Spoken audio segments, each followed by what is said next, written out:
That means welcome? Yes, Right? that's why. Okay.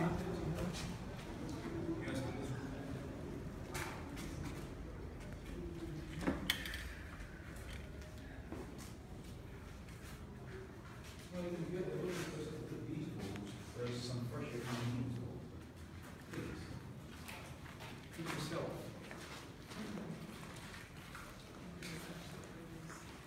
All right, so please, can we come in here? Let's talk about this real quick, then we go.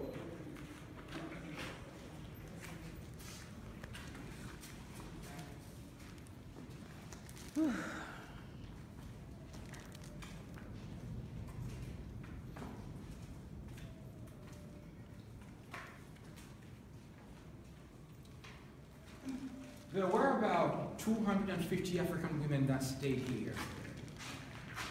250 women were staying in the other room on the opposite side when you look out the door. So 500 women, 1,000 men. And this is what makes the castle the biggest slave castle in all West Africa. Bless you.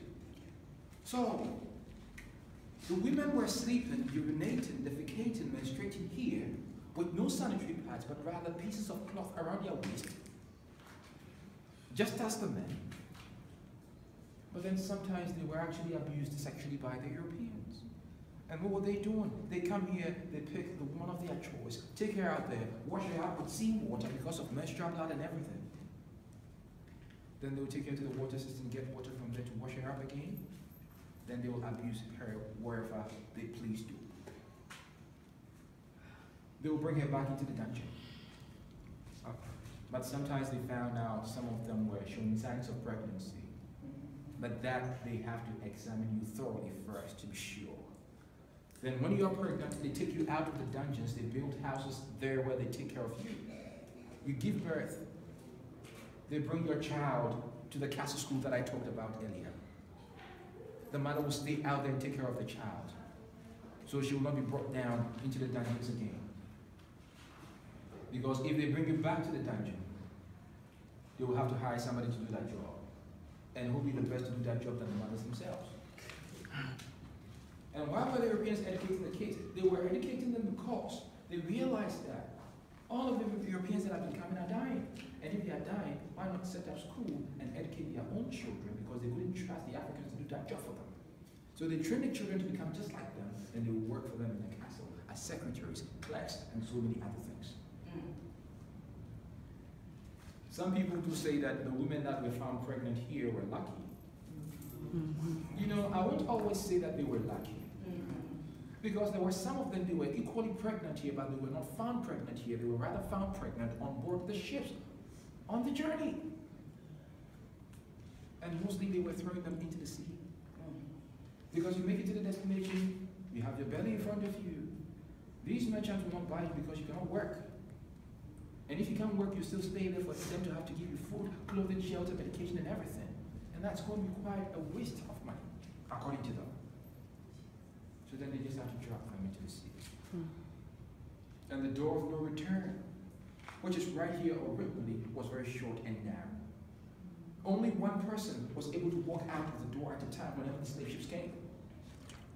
And so men and women were queued up on the corridor. They were forced to walk out of the door, and whenever they went out of it, they lost dignity, name, family, property, everything.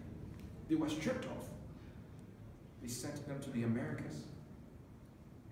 And they were even parked on the ships like books on shelves, one on top of the other. If you ever find yourself at the bottom of the deck, there are people at the top that will every day, every night, urinate and defecate. And there is no way that weight will stay at the top, they will drop to the bottom. It took them about 6 weeks or 3 months to get to the destinations. There were women on board as well. So in every month, these women will be having their menses. And that will also come from the top to the bottom. Oh my God. But there were some Africans that were like we Africans, we want to stay in Africa. And by them wanting to stay in Africa, they had this belief when they died in any part of Africa, their spirits will still be at home, so they were jumping overboard. But in most cases, whenever one person jumped, that person never went down the boat. Because they had shackles and chains connecting one person to the other.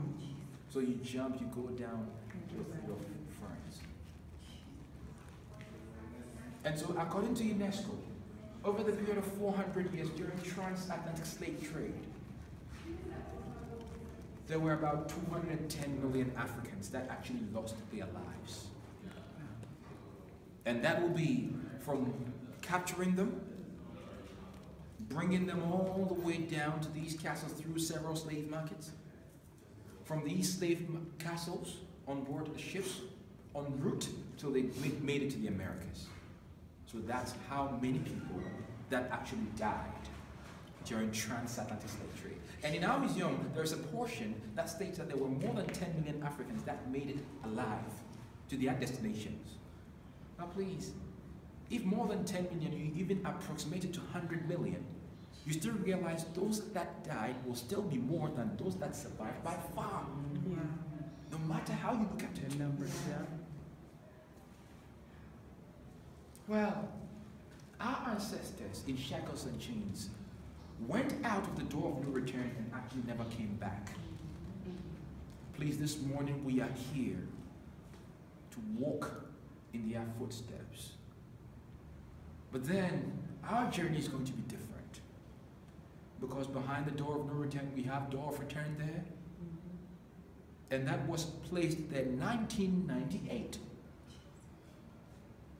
When Africans decided we are Africans, we are free people now. So let's go back to Africa to celebrate our freedom in Africa. So they made a pilgrimage, coming back to Africa to celebrate Emancipation Day, which was themed the Great Homecoming. And on that day, they landed at the Kotoka International Airport in Accra. Coming out of the plane, they were not alone. They carried 2 caskets. In these caskets, there were skeletons of ex-slaves. One from Jamaica, Madame Christia, one from New York, Samuel Carson. They brought them to a small village on their way from Accra to Cape Coast called Abanzi, which was a slave shipment area, so they performed a ceremony at that spot.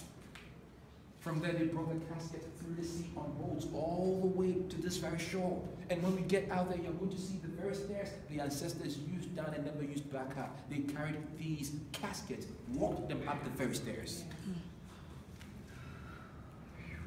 And they got to the back of the door of no return. At the back, they stopped right there and performed a very short but rather intense ritual to break the chains of door of no return to door of return. Meaning all of the Africans that were sent out there, even if all of them are dead, their children can today return to Africa to find their roots or wherever they were taken from. So that is why now we have door of return behind the door of no return. And that is what is going to let you come back to the castle. And on the wall, if you had seen it, there's a plaque there which spells out AKWAABA.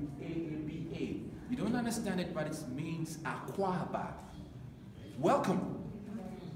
And so, as we are going out, we are going to return, and when you get back into the castle, that welcomes you all back to Cape Coast Castle, my sisters.